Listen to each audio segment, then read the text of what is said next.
હરિ ઓમ સતગુરુદેવ કી જય.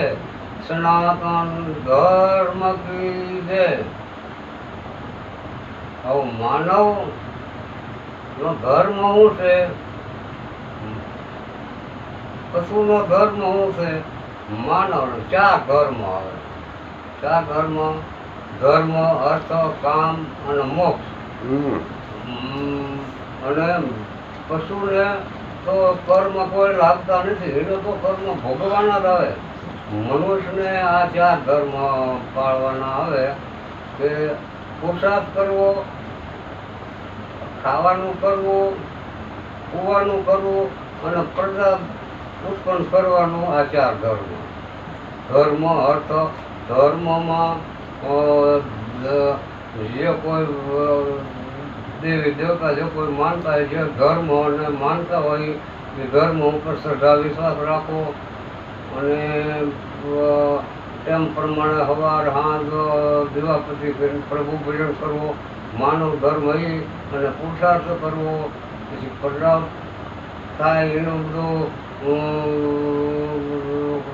સમાવેશ કરવો, લગ્ન કરવા, મોટા કરવા, ભણાવવા કે જે કોઈ અભ્યાસ કરાવવો, એ બધું મનુષ્યનો ધર્મ છે. અને એ તો પછી જેવા કર્મ ધર્મ અને કામ, પુરુષાર્થ કરવો, કામ કરવું, એ બધું હરિના અર્થે તો ગીતાજીમાં ચોખ્ખું કીધું. આ ક્ષેત્ર અને ક્ષેત્રજ્ઞ છે. તો અર્જુનને કીધું, હે અર્જુન, તું અકર્તા થા. અકર્તા ક્યારે થવાય? કે એના આધીન થઈને જે કાંઈ કર્મ કરવો હોય એને આધીન થઈને ઈશ્વર આધીન એ તો જેવા કર્મ કરો તો એ તમારે પૂંજા જ આપણે માનો અને એ પૂંજા જ થઈ ગઈ એને આધીન થઈને કરતા હો. પણ આ તો અહમભાવથી કરે, એ અહમભાવ આવે એ નડે છે. અહમભાવ તો પશુને ચાર કર્મ: ખાવું, ઊંઘવું અને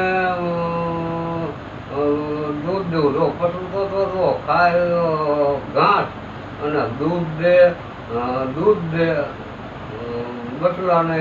એ બસલા મોટા કરે, મોટું થઈ જાય, બધું પગભર થઈ જાય એટલે એને કોઈ એની માયા નહીં. કોઈ દીકરો દીકરી કે આ કે એને માયા નહીં. અને મનુષ્યને એ માયા પછી લાગે. એટલે કારણ કે એ તો સ્વર્થ માટે જ બધી પ્રજા ઉત્પત્તિ. આ સૃષ્ટિની રચના તો એની હરિહિંસાને એવું એકલતાપણું લાગ્યું એટલે એને સૃષ્ટિની રચના કરી. એકલતાપણું લાગ્યું ત્યાં એ હલવાઈ ગયો. એની સામે બધા જ્ઞાનીઓ ને વિજ્ઞાનીઓ બધા એ કરે એમ કરવા માંડ્યા. અમુક ભગવાને મૂંઝાઈ ગયો. આ તો મારે સામે પડ્યા. તો આવું છે. તો આ પશુ હારા એ એના ધર્મ પ્રમાણે. હવે આપણે પશુ કોઈ ધર્મ કોઈ છે જ નહીં. કોઈ નીતિ નિયમ મર્યાદા લાજ શરમ બધું પહેલાંના ભળવાનું તમે જુઓ તો એમાં તો આપણે કાંઈ નથી રણે રહેતા. આમ તો બધું ગમે ના પૂંછડે પાણી નામમાં નામમાં વળવાને કોઈ દુઃખ પડે ત્યારે જ્યાં કાંઈક જોર હશે ત્યાં પીપળું નડે. કોઈ પીપળું નડે જ ને. પીપળુંને બધું આપણું કાંઈ પીપળું આ દેહના છે માતા પિતા અને આત્માના છે ઈશ્વર, શિવ ને શક્તિ. એ મા બાપ. આત્માના મા બાપ છે, દેહના મા બાપ છે. પહેલા ભગવાન મા બાપ.